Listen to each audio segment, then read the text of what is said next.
Pessoal, tudo bem com vocês? Aqui tem falando o professor Bruno. Eu estou aqui hoje para resolver uma questão da UERJ 2025, uma questão que fala sobre cálculo estequiométrico, uma questão que fala sobre NOx e ainda porcentagem de reagentes, a gente chama de pureza isso. Vamos lá? Vou apresentar minha tela para vocês acompanhar a resolução junto comigo, beleza? Vamos lá? Vou colocar aqui a minha apresentação. É para já. Muito bem. Vou ler o exercício com vocês e vou grifando algumas coisas interessantes. Qualquer coisa a gente dá um foco diferente ao longo do exercício, se caso surgir alguma coisa que eu acho interessante comentar com vocês. Beleza? Vamos lá? A questão começa falando assim, ó. Para obter o metal vanádio é empregada a luminotermia, método que consiste no aquecimento do pentóxido de vanádio com o alumínio, representado pela seguinte equação química. Temos aqui uma equação escrita e balanceada. Para quem está acompanhando as aulas de cálculo estequiométrico junto comigo, sabe que o primeiro e o segundo passo, então, para resolver esses exercícios já estão resolvidos, já está feito. Vamos continuar. Indique o agente redutor dessa reação. Em seguida, apresente a distribuição eletrônica em ordem crescente de energia dos átomos neutros do vanádio, baseado no gás nobre precedente. Esse tipo de distribuição tem outro nome, tá, pessoal? A gente costuma falar que é uma distribuição baseada no cerne de gás nobre. A gente vai resolver isso. Vamos começar resolvendo essas duas partes do exercício, então?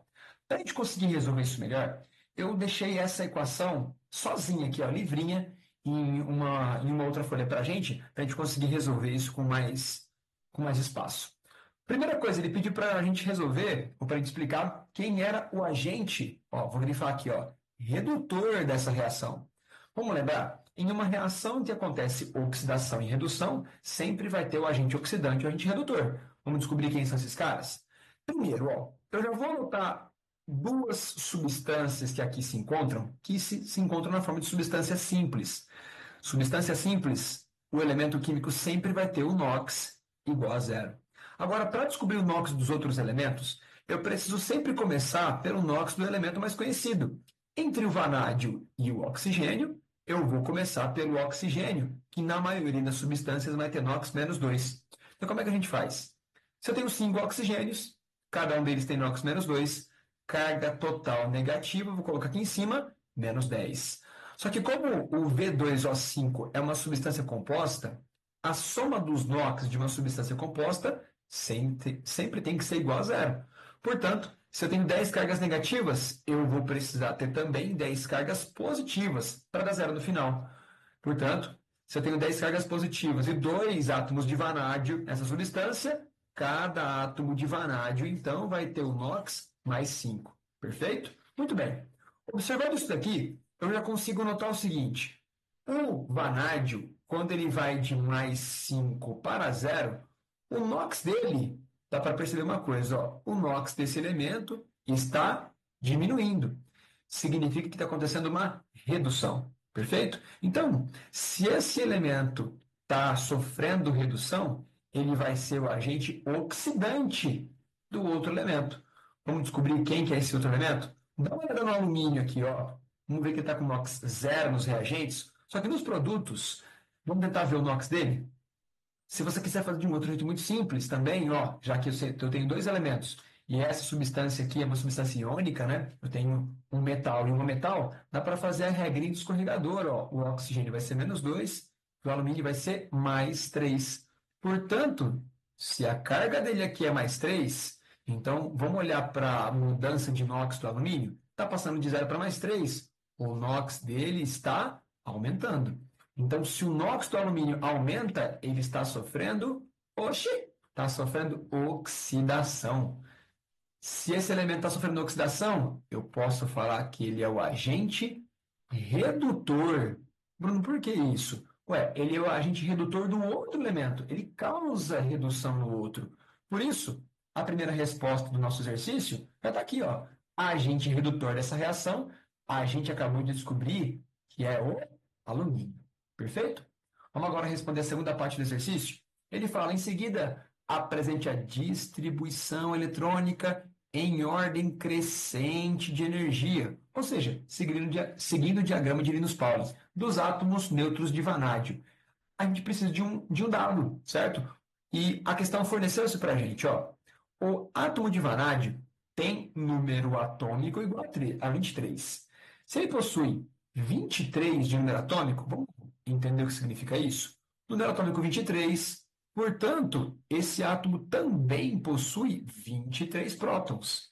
Se ele está neutro, consequentemente, o número de elétrons também é 23, certo? Para ter cargas neutras, a quantidade de carga positiva tem que ser igual à quantidade de carga negativa. Você tem 23 elétrons? Vamos fazer a distribuição eletrônica desse cara? Vamos começar, ó. 1s2, 2s2, 2p6, 3s2, 3p6, 4s2. Chegamos no 20. Então, o próximo subnível, que é o 3D, só vai precisar ter mais 3 elétrons. Está aqui. Essa é a distribuição eletrônica em ordem crescente de energia. Acontece que, como ele pediu baseado no gás nobre precedente, e ele já forneceu para a gente aqui embaixo que o argônio tem número atômico 18, provavelmente esse vai ser o elemento, né, o gás nobre que a gente vai ter que usar. Como o argônio tem 18 de número atômico, mesma coisa, 18 prótons, 18 elétrons. Eu vou conseguir substituir essa distribuição eletrônica até o 18, ó, que até aqui foi 10, mais 8, 18.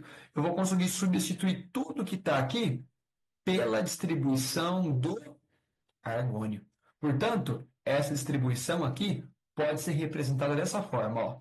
Argônio, e depois eu vou colocar 4s2, 3d3. Prontinho. Está aqui a distribuição em ordem crescente de energia, usando o gás nobre precedente. Precedente por quê? É o que tem, é o mais próximo dele, só que com um número atômico menor. Eu não poderia usar nunca um gás nobre com um número atômico maior, certo? Tem que ser sempre o precedente, o maior deles.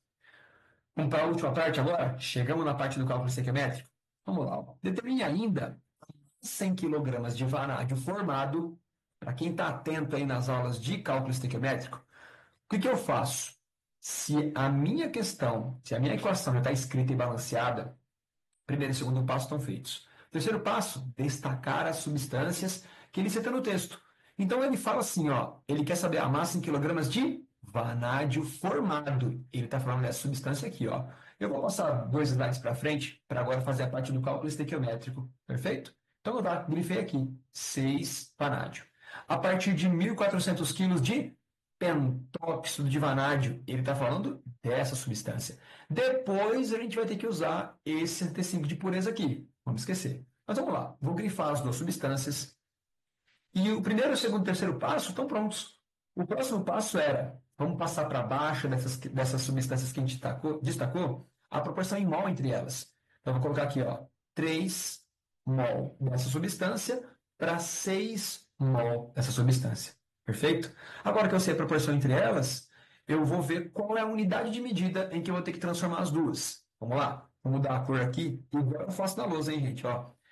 Então vamos lá. Determine a massa em quilogramas de vanádio formado. Então, a unidade de medida que a gente transforma em massa, já falei para vocês, ó, é sempre gramas. Depois a gente se vira com quilo, tonelada, etc. Mas a proporção, a transformação mais fácil de mol para uma unidade de massa é grama. Agora vamos ver o que ele forneceu para a gente do pentóxido de vanádio a partir de 1.400 quilos de vanádio. Então, vamos ter que colocar o vanádio aqui também em uma unidade de massa, né, de transformação de mol para massa, que é gramas. Então, essa primeira transformação que a gente vai fazer, eu vou precisar da massa molar do pentóxido de vanádio e da massa molar só do vanádio. Esses dados ele fornece aqui para a gente também. Ó. Olha lá, a massa molar do vanádio e a do oxigênio estão aqui. Já usando esses dois valores, ó, eu vou até colocar na cor que a gente sempre faz. Vou fazer assim, ó, esse 6 mol vai permanecer aqui, vai multiplicar toda a massa molar do vanádio, que é 51, se não me engano, a gente vai conferir. E aqui 3 vezes a massa molar inteira do pentóxido de vanádio. Agora eu vou colocar a corzinha do azul que a gente sempre faz. Vamos voltar lá? Olha lá, ó. Só o vanádio é 51. Então eu vou colocar aqui dentro 6 vezes 51 gramas. Quando você soma 2 vanádio mais 5 oxigênio, a massa total desse pentóxido de vanádio aqui, ó, vai ser 182 gramas por mol. Perfeito? Então, eu já vou colocar aqui, ó, 182. 3 vezes 182, 546 gramas. Vou colocar gramas aqui também. 6 vezes 51, 306 gramas. Perfeito? Quando eu cheguei na unidade que eu queria de um lado, quando eu cheguei na unidade que eu queria do outro, eu já tenho a minha primeira linha da regra de 3. Agora eu vou ver os dados que eu tenho na minha questão. Só que, Bruno, acho que você está esquecendo de uma coisa, não está, não? Não está esquecendo, não. Ele forneceu uma certa quantidade da substância inicial, que é o pentóxido de vanádio, a partir de uma certa quantidade que não é 100% pura. Então, eu vou ter que fazer o cálculo de quanto isso tem de pureza. Olha lá, ó, 1.400 quilos, mas só 65% é puro, vamos descobrir isso então, ó. Para cada 1.400 quilos, que é tudo, eu tenho 100%, qual vai ser a real massa que eu tenho só do pentóxido de vanádio, que é os 65% de pureza que ele me disse. Esse X aqui vai ser igual a 910 quilos de pentóxido de vanádio puro. Esse valor eu posso colocar aqui, ó, que é 910 quilos. Aí eu faço a pergunta, bom, se para cada 546 gramas de pentóxido de vanádio eu conseguir formar 306 gramas, se eu tenho 910 quilos, quantos quilos eu vou conseguir formar de vanádio? Bruno, mas você pode usar grama, quilo? Com certeza. Os dois estão massa, massa, quilo, quilo. A minha resposta já vai sair em quilo, inclusive, que é o que o exercício pede. Perfeito? Pessoal, regrinha de 3, esse Y aqui vai ser igual a 510 quilos de vanádio. Perfeito? Resolvido. Exercício muito bonitinho da UERJ, cobrando várias coisas, como costuma aparecer em provas com questões dissertativas. Beleza? Espero que vocês tenham entendido. Um beijo para vocês e até mais. Tchau, tchau, galera.